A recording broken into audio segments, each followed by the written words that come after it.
So in the prior activity where we were looking at 4 graphs and we were asking you to reflect on what meaning, or I'm sorry, how the decisions about how to analyze and display data affect the meaning making. Now we're going to really zone in on this second point here to illustrate how different people will interpret the same data in different ways. We all, when looking at data information in whatever state it is in, we bring our perspectives and our biases and our lived experiences. We've talked about that a lot in this group. You could go to the next slide, Libby.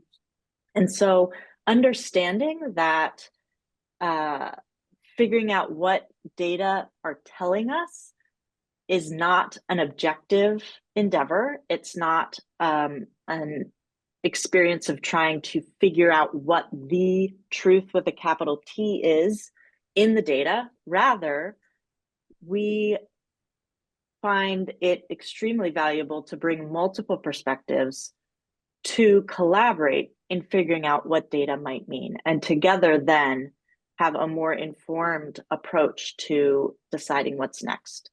We're going to engage in what we are calling a data dive. Data dive is not an official research term. I just did a quick Google, and it is sometimes used in the way that we are going to use it today. It also is used in other ways. But what we mean by a data dive is bringing a group of people together to look at data together and then discuss what are we seeing in the data, what is interesting about that and why, and what should we therefore do about it? And so often the goal of a data dive is to help us get to recommendations for action, help us decide implications of the data for next steps. Our agenda is fairly simple. We're going to provide you with a PDF in the chat. You're going to spend some time looking through it. Then we'll give you an opportunity to ask clarifying questions. And then the remainder of the time is a discussion. And we're going to do this as a big group rather than in breakouts. And we'll be really looking for folks to just bring your perspective, because this is where there is not a right or wrong, but everyone's perspective will help.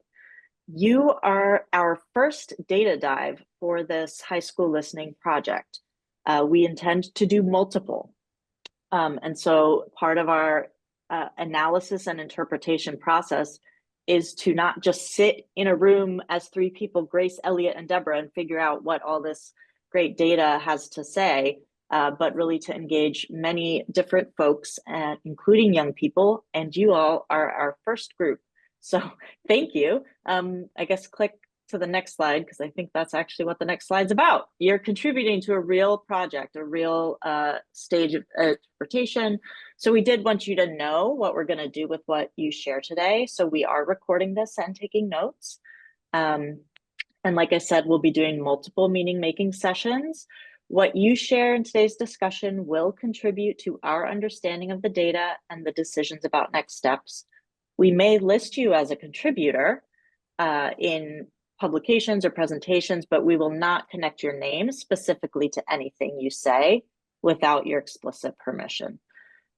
If you do, for any reason, want something you've said in this space to be off the record, or to make sure we don't use it in a particular way, feel free to reach out to us and let us know that.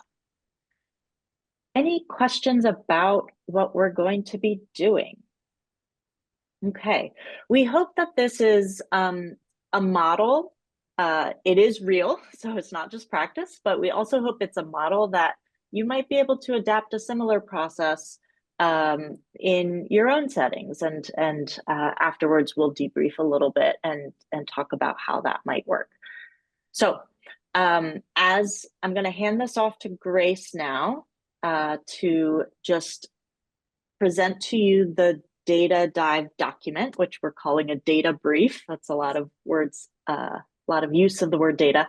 And so I want to orient you to that document before we give you some individual time to read through it. Yeah, So I just put a link in the chat to the document so you can view it afterwards. But just kind of want to give you a little bit of a rundown of what the document entails, just so you know kind of, yeah, what each of these sections are. So first we just have an introduction, so kind of explaining what Elliot talked about in the video, in a little more detail with how we reached out and met with high schoolers as well as program leaders to ask them about their experience. And then we have our learning question here. So trying to figure out why or why not high school students would engage, how we can make it safe and inclusive, what things high schoolers are concerned about, and how it connects to their futures in a little more detail. So again, those sources were going to be 30-minute interviews with 33 high school program leaders, as well as 8 90-minute listening sessions with a total of 61 high school students. And about half and half, half of them had previously attended as high school leaders and 30 of them had not, which is kind of interesting. Then next up is our data brief. So these are just tables and quotes. Some of it's numbers, most of it's quotes, for you to kind of utilize to answer some of these questions that we are using to answer the questions above. So just scrolling down to this, our first question that we're going to talk about is who participates in high school programs. So this kind of gives you a good idea of who's participating across the state. Then the next section here are the demographic. This is answered by high school program leaders. So we asked them to describe common themes they saw across high school student leaders. So we have demographics, characteristics, connections to outdoor school, and connections to future as themes that came up were common responses. Examples. Next, we asked them about ask high school student program leaders to explore their thoughts on, or to explore who had been compensated and how. So how are these high school student leaders compensated in the different ways they've done so? And then we asked both program leaders and high school students for their thoughts on recruitment. So specifically, we asked program leaders how they're recruiting. This was whether or not they said it was successful or not. We just asked them how they were currently recruiting. But then high school students, we asked them how they wanted to be recruited. So these are kind of interesting to compare potentially as different things came about. And then this next section, we asked both high school leaders and high school students what barriers they saw in terms of participation, and we put those side by side to kind of cross-reference. So some were mentioned by both and some just the one with different perspectives. And then we did the same thing here on our last graph.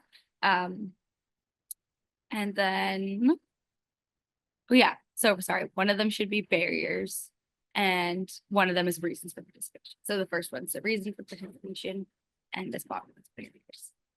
So we're going to give you all 20 minutes to kind of review this, just to soak up the information. And also if you have any questions afterwards, you need any clarifying questions for contacts, that's what Deborah and I are here for.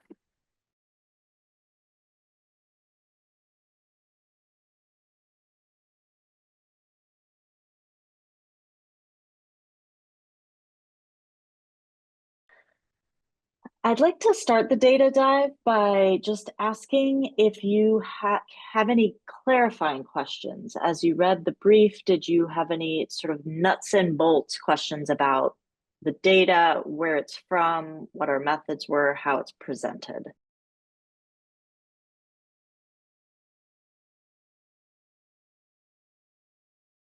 So all of the interviews with program staff were conducted by Grace, correct, Grace? It was just you. Yeah, that's correct. So I was at some of the listening sessions, but not all of them. But the one-on-one with program staff was just you.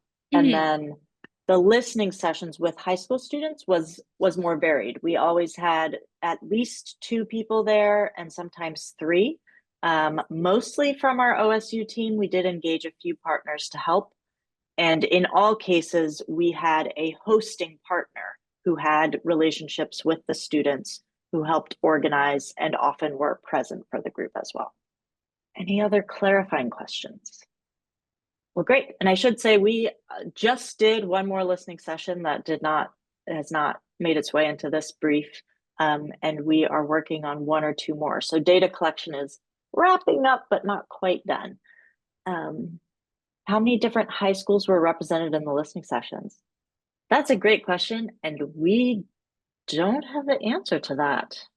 Kind of wish we did now that you've asked. We did listening sessions by partnering with both some schools and then a lot of out of school settings, including outdoor schools. And so as a result, some of the groups had multiple high schools represented and we did not track that. If I had to guess, I mean, it's 61 students.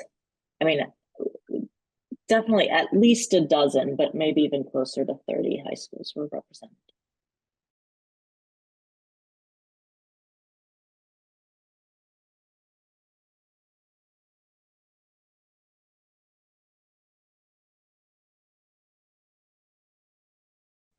Okay.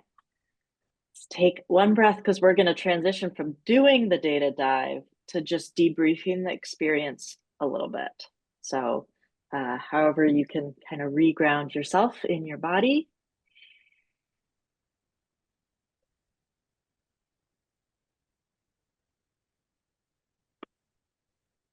I would love to hear from a few of you reflecting back on this last hour that we spent in the data dive. So beginning with Elliot describing the program, and then you engaging with the data and our discussion of it. How was that for you? What did you find valuable about the data dive? And what could have been improved about the process from your perspective? Choose any of those questions to answer. I'd love to hear your reflections.